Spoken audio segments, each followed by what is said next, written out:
Ultimamente, os meios de comunicação têm divulgado com frequência notícias sobre epidemias. São tantas informações que deixam a população preocupada e em alerta constante. Enquanto isso, as autoridades de saúde tentam minimizar o problema, dizendo que está tudo sob controle. Para falar sobre epidemias, estamos recebendo Caris Maroni Nunes, que é professora em saúde pública na Unesp de Araçatuba. Queria agradecer sua presença aqui. Eu é que agradeço a presença em meu nome e em nome do curso de Medicina Veterinária da Unesp de Araçatuba. É um prazer estar aqui com vocês e também é uma forma de divulgar o nosso trabalho e contribuir de alguma forma com a comunidade. Bom, o que faz o profissional de saúde pública? Vamos... Profissional de saúde pública, eu costumo associar a salsinha da comida, né? Ele é o tempero que falta em toda a comida. Sem ele a comida fica sem graça e o profissional de saúde pública da mesma forma. Sem ele a saúde não funciona. Bom, vamos entrar num assunto. O que seria epidemia, endemia e pandemia? Existe diferença? Sim, Fátima, existe diferença conceitual e muitas vezes essa diferença conceitual também leva a uma diferença de gestão. Então, a gente tem um conceito de endemia para aquelas doenças que já existem na população, seja ela animal ou humana. Então, as endemias, em geral, elas são doenças que existem nessa população em maior ou menor intensidade e que, de alguma forma, está sendo controlada pelas ações de saúde pública. Mas seria o sarampo, catapora? Todas essas doenças que a gente diz que tem vacinas, né, que são imunopreveníveis, elas são consideradas endemias. Mesmo porque se elas não fossem endemias, já não haveria necessidade da vacinação. Então, essas são endemias e as endemias, o objetivo que se tem quando se controla uma endemia, em primeiro lugar, é reduzir o número de casos, né? Nós temos vários exemplos que tem acontecido isso, o próprio sarampo, com exceção de alguns anos atrás, que começou a graçar, antigamente graçava na população mais jovem e depois começou a graçar na população de adolescente para cima, que não era o comum, porque era uma população que já não estava tão vacinada como antigamente, pelo menos quando eu era pequena. Então, nesse contexto, nas endemias, se procura diminuir o número de casos, para no futuro, de preferência não muito longe, se conseguir eliminar a doença. A eliminação, vou aproveitar o conceito, né? Seria possível? A eliminação de algumas doenças, ela é muito difícil. O que se consegue é diminuir bastante ou reduzir bastante o seu número de casos. Por exemplo, se a gente pensar em diarreias infantis, isso ao longo da história a gente percebe que diminuiu bastante e, consequentemente, a mortalidade infantil também diminuiu. Então, algumas doenças endêmicas têm conseguido sucesso no seu controle. Infelizmente, não todas, por isso que a gente continua tendo endemias. Por outro lado, quando a gente fala de epidemias, nós estamos dizendo de doenças que muitas vezes já existem na população, mas que o número de casos num determinado momento ou num determinado período ultrapassa aquilo que a gente chama de usual. Cada doença tem esse patamar ou não? Sim, para cada doença, para cada período e para cada população, né? Então, mesmo se for, a gente fala muito em veterinária em espécies, vocês me desculpem, né? Porque o ser humano não é tratado assim. Mas para a mesma espécie, se ela estiver numa comunidade diferente, num ambiente diferente, você pode ter patamares diferentes. Então, na verdade, tecnicamente, uma epidemia é definida a partir de números de casos anteriores. Então, você diz que existe uma epidemia quando você perdeu esse número de casos usual, ou seja, você ultrapassou e, entre aspas, de certa forma, se perdeu o controle. Agora, a pandemia nada mais é do que uma epidemia que ultrapassa limites geográficos. Então, você tem essa mesma situação epidêmica ocorrendo em diferentes regiões. Normalmente, a gente diz isso quando ocorre em diferentes países e em diferentes continentes.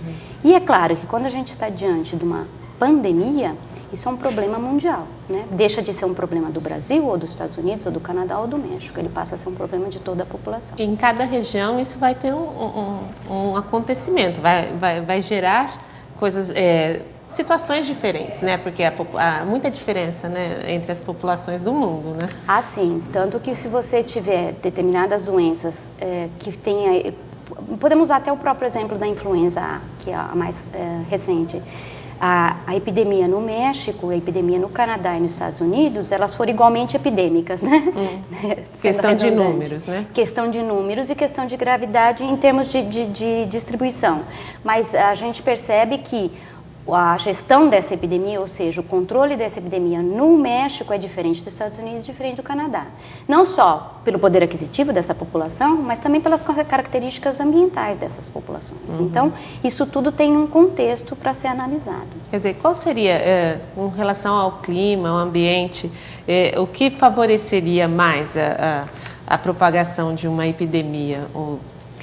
Depende, Fátima, da característica da doença. Então, por exemplo, no caso da influenza, está basicamente relacionada à condição climática, né, a condição de temperatura baixa, inverno, na maioria das vezes, e a condição de contato. Então, a gente diz assim, entre aspas, aglomerações.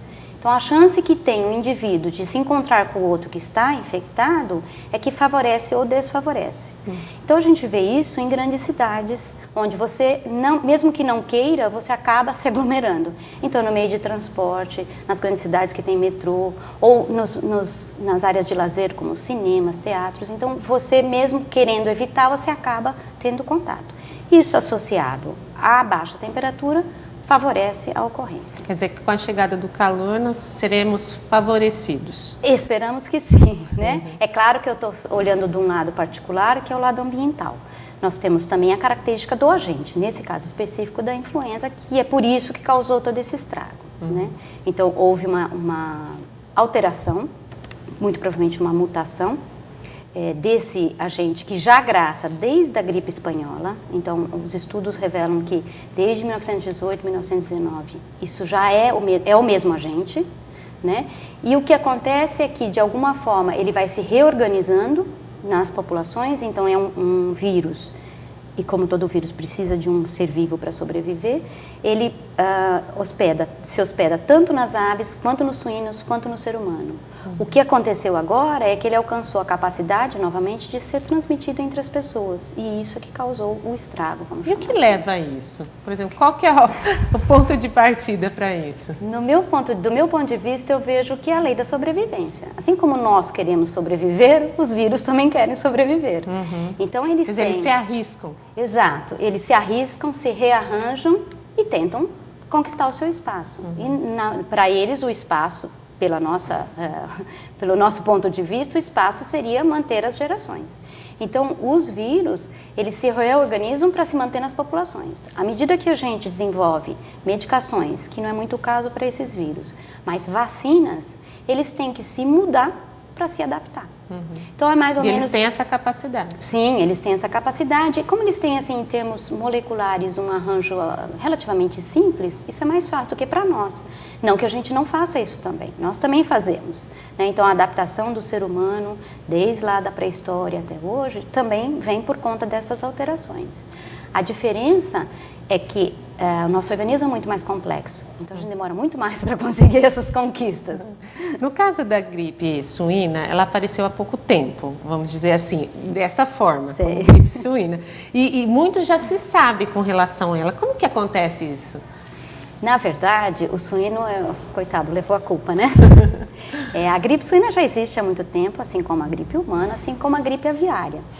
O que acontece, e que nós, no momento que ela foi denominada gripe suína, o que acontece é que ela, de fato, veio do suíno, né? E esses vírus conseguiram uma capacidade de se transmitirem entre os humanos. Então, originalmente, vamos assim dizer, esse vírus deveria ser transmitido entre os suínos. Mas por essa capacidade de reorganização, então o vírus conseguiu se adaptar ao hospedeiro humano e agora ele acha que é mais gostoso se transmitir pelo homem, não ter que passar pelos suínos. Achou legal ali o ambiente. Exato. Bom, existe algum tipo de estudo com relação à história da humanidade sobre epidemias? Ah, sim, muitos. Até eu por conta dessa entrevista, voltei a ler esse livro, que é um livro escrito para, não digo para leigos, mas com uma linguagem bastante interessante, na forma até de um romance, e que vai mostrando a evolução das doenças e das epidemias na história do homem. Então, No Brasil, a gente não sentiu muito isso, mas se a gente viaja, por exemplo, para a Europa, a gente percebe que há vários monumentos em homenagem ao fim da peste, a peste bubônica, que é uma infecção bacteriana que é transmitida pela pulga do rato.